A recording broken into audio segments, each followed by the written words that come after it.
Magandang araw mga kamix. For today's video may aayusin na naman tayong ceiling fan. Kung mapapansin ninyo mga kamix, nahihirapang umikot itong ceiling fan na ito. So ang gagawin natin ay bubuksan natin, ibababa natin at titignan natin kung anong naging problema. Nabuksan ko na at tinignan ko itong spring. Napansin ko na okay naman, wala naman naging problema. So i-zoom natin, ayan.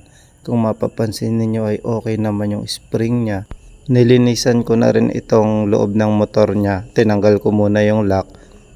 Iniisip ko kasi baka dahil dito marumi na o tapos ibabalik natin ulit pagkatapos nating linisan at susubukan nating paikutin kung iikot na siya ng maganda.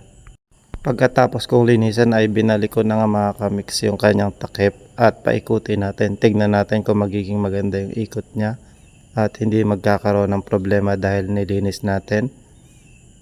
So paikutin na natin.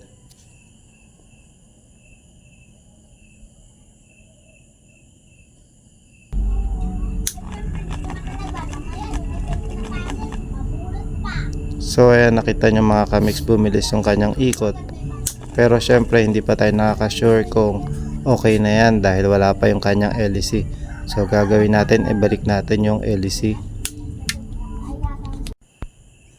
Nung binalik ko na yung LEC mga kamix, yung apat na LEC niya ay hindi siya umiikot ng maganda. So ginawa ko, tinanggal ko yung dalawang LEC, dalawa lang ang tinira ko. At nung pinaikot namin ay maganda ng ikot. So possible pala na sa sobrang tagal niyang nakahang, nabibigatan na siya, hindi na makaikot ng maayos.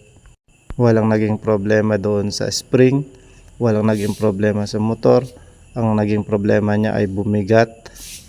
Nabigatan siya dahil sa tagal nang nakasabit, kaya nahirapan na siyang umikot. Nung tinanggal ko yung dalawang LEC at pinaikot namin, maganda na ang kanyang ikot.